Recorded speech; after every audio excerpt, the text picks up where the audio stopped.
Hello everyone, welcome to today's session on the primary and secondary metabolites. Let's see the primary and secondary metabolite. It is a part of biomolecules of NCERT class 11. So NEET బయాలజీకి సంబంధించినటువంటి concept డిస్కషన్లో ఇది మనకున్నటువంటి biomolecule లెసన్లో last concept నేను upload చేస్తున్నాను. మిగతావన్నీ మనకు ఒక ఆర్డర్లో ఒక సీక్వెన్స్లో తీసుకొచ్చేసి కంప్లీట్ చేసాం. చివరిగా మిగిలింది వచ్చేసేసి మనకి ఇక్కడ ప్రైమరీ అండ్ సెకండరీ మెటబాలైట్స్ అనేసి చెప్తా ఉన్నాడు. So what is the primary metabolites, secondary metabolites అనే దాని గురించి చూద్దాం. First let's say any kind of organism. Any అంటే ఎనీ కైండ్ ఆఫ్ ఆర్గానిజం, ఏదైనా తీసుకోండి. సో ఏదైనా అంటే ఏంటి? ఫర్ ఎగ్జాంపుల్ లెట్స్ సే మొనీరాస్ ఉన్నాయి, మనకు ప్రొటిస్టాస్ ఉన్నాయి, అండ్ ఫంగై ఉంది, ప్లాంట్స్ ఉన్నాయి, animals ఉన్నాయి.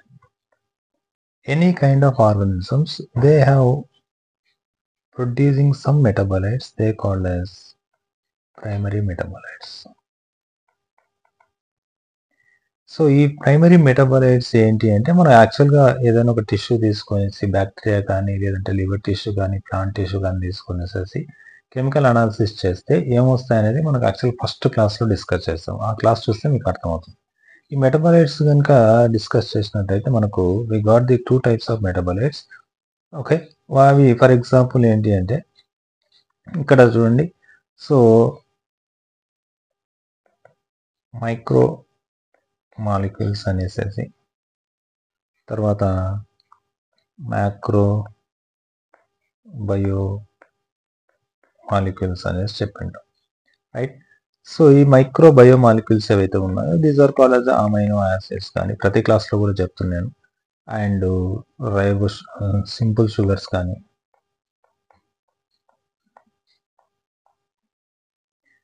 లేదు అంటే మనకి యాక్చువల్గా ఫ్యాటీ యాసిడ్స్ కానీ, లేదంటే న్యూక్లియోటైడ్స్ కానీ, ఇవి మనకి యాక్చువల్గా ఏంటి అంటే బయో మైక్రో మాలిక్యూల్స్, లేదంటే వీటిని బయో మాలిక్యూల్స్ కూడా అంటారు. These are called as bio molecules. So let's say macro molecules ఏంటి? మనకి యాక్చువల్గా ప్రోటీన్స్, పాలిమర్స్, తర్వాత lipids, nucleic acids and carbohydrates. ఇవి యాక్చువల్గా మనకు కనబడినటువంటి థింగ్స్. అయితే ఓవరాల్గా చూస్తే ఇక్కడ Monera, Protista, Fungi, Plantae, Animalia ఏదైనా తీసుకున్నా కూడా వాటిలో కామన్ థింగ్స్ మనకి ఇక్కడ కనబడుతున్నాయి. ఈ కామన్ థింగ్స్ని మనం ఏమంటున్నాం అంటే ప్రైమరీ మెటాబోలైట్స్ అంటాం. బికాజ్ ఎందుకు? They are involve in the metabolism. అన్నిట్లో కామన్గా మెటబాలిజం జరుగుతుంది. ఆ metabolism again divide into the 2 types. ఒకటి అనబాలిజం, రెండోది కెటబాలిజం. సో సింపుల్గా చెప్పాలంటే what should you have to understand is, ఇక్కడ మెటబాలైట్స్, ప్రైమరీ మెటబాలైట్స్ అనేటివి అన్నిటికీ అవసరం. Moneras, Protista, Fungi, plant, animals అన్నిటికీ కూడా ఇవి అవసరం. Because they are gaining the energy and also they are making the body. So అందుకోసం ఎనబాలిజం అంటే ఏంటి? బేసిక్గా మనకి యాక్చువల్గా స్మాల్ కాంపోనెంట్స్ అన్నీ కలిసేసేసి they convert in the bigger molecule. ఇక్కడ bigger molecule that break down into small molecule. ఇక్కడ ఎనర్జీ అనేది స్టోర్ అవుతుంది, ఇక్కడ ఎనర్జీ అనేది రిలీజ్ అవుతుంది. సో ఈ విధంగా ఈ 2 థింగ్స్ జరగాలి. మనకి ఎనర్జీ, తిన్న ఫుడ్లో ఉన్నటువంటి ఎనర్జీని ఏం చేసుకొని వర్క్ చేయాలంటే కెటబాలిజం జరుగుతుంది. ఎక్సెస్గా మిగిలిపోయినటువంటి ఎనర్జీ మొత్తం కూడా అనబాలిజం రూపంలో, ప్రోటీన్స్ రూపంలో, లిపిడ్స్ రూపంలో స్టోర్ అయిపోయింది. సో దిస్ ఈస్ వాట్ యాక్చువల్గా ప్రైమరీ మెటబాలైట్స్, వాటి యొక్క ఇంపార్టెన్స్. అంటే ఏంటి? ప్రైమరీ మెటబాలైట్స్ కొన్ని పనులు చేస్తాయి అనేసి మనకు తెలుసు. కానీ లెట్స్ సే సమ్ ఆర్గానిజమ్స్, కొన్ని ఆర్గానిజమ్స్ చూడండి, లైక్ ప్లాంట్స్ కావచ్చు, బ్యాక్టీరియా కావచ్చు, అండ్ ఫంగై కావచ్చు. ఈ 3 రకాల ఆర్గానిజమ్స్ ఏంటంటే along with the primary metabolites, they are also producing the other metabolites.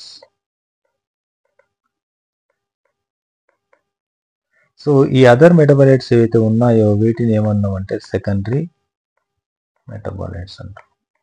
మనకు ప్రైమరీ మెటబాలైట్స్ యొక్క ఫంక్షన్స్ తెలుసు. బట్ సెకండరీ మెటబాలైట్స్ యొక్క function in the plants, bacteria, fungi అనేసి వీటి గురించి కరెక్ట్‌గా తెలీదనమాట. Unknown functions. ఇవి బేసిక్‌గా అవి ఎందుకు ప్రొడ్యూస్ చేస్తాయనే దాని గురించి క్లారిటీ అయితే లేదు.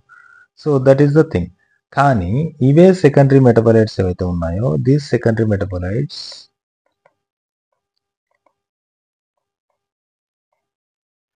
ఎవరైతే ప్రొడ్యూస్ చేస్తున్నారో నథింగ్ బట్ హోస్ట్ అంటాం.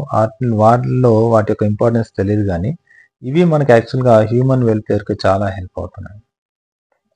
హ్యూమన్ వెల్‌ఫేర్‌కి చాలా హెల్ప్ అవుతున్నాయి అంటాడు. ఏంటి ఆ హ్యూమన్ వెల్‌ఫేర్‌కి హెల్ప్ అయ్యేటువంటి సెకండరీ మెటబాలైట్స్ ఏంటంటే, for example let's say alkaloids ఉన్నాయి మన బాడీకి. ఫ్లావనాయిడ్స్ ఉన్నాయి. తర్వాత టర్పెనాయిడ్స్, ఎసెన్షియల్ ఆయిల్స్, టాక్సిన్స్, తర్వాత లెక్టిన్స్, కొన్ని డ్రగ్స్, కొన్ని పాలిమర్స్. సో, ఈ విధంగా there is different types of మనకు సెకండరీ మెటబాలైట్స్ ఉన్నాయి. ఈ మెటబాలైట్స్ మరి హ్యూమన్ వెల్‌ఫేర్‌కి ఏ విధంగా యూజ్ అవుతున్నాయంటే, ఇప్పుడు ఫర్ ఎగ్జాంపుల్ ఆల్కలాయిడ్స్‌కి ఎగ్జాంపుల్ చెప్దాం. సో, కెరోటినాయిడ్స్ ఉన్నాయి. ఆల్కలాయిడ్స్ నథింగ్ బట్ మనకి యాక్చువల్‌గా మార్ఫైన్ అండ్ కోడిన్. ఈ యొక్క ఒక్క టేబుల్ నుంచి మీకు క్వెషన్స్ వచ్చే ఛాయిస్ ఉంది. ఫ్లావనాయిడ్స్ వచ్చేసరికి మనకి యాక్చువల్‌గా సమ్ అదర్ కాంపోనెంట్స్ ఉన్నాయి. There is a flavonoid curcumin. ఇది మనకు లేదు. So, curcumin is one kind of flavonoid. So, ఈ కుర్కుమిన్ అనే దాని గురించి మనకి యాక్చువల్‌గా డ్రగ్స్‌లో ఇచ్చుంటారు. It is a kind of flavonoid. ఇక్కడ టర్పెనాయిడ్స్ గురించి మాట్లాడదాం. మోనోటర్పిన్స్ అనేటివి,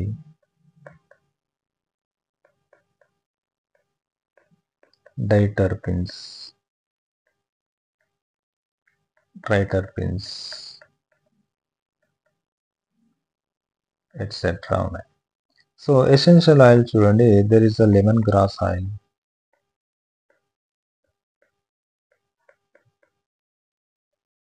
ఎట్సెట్రా ఉన్నాయి.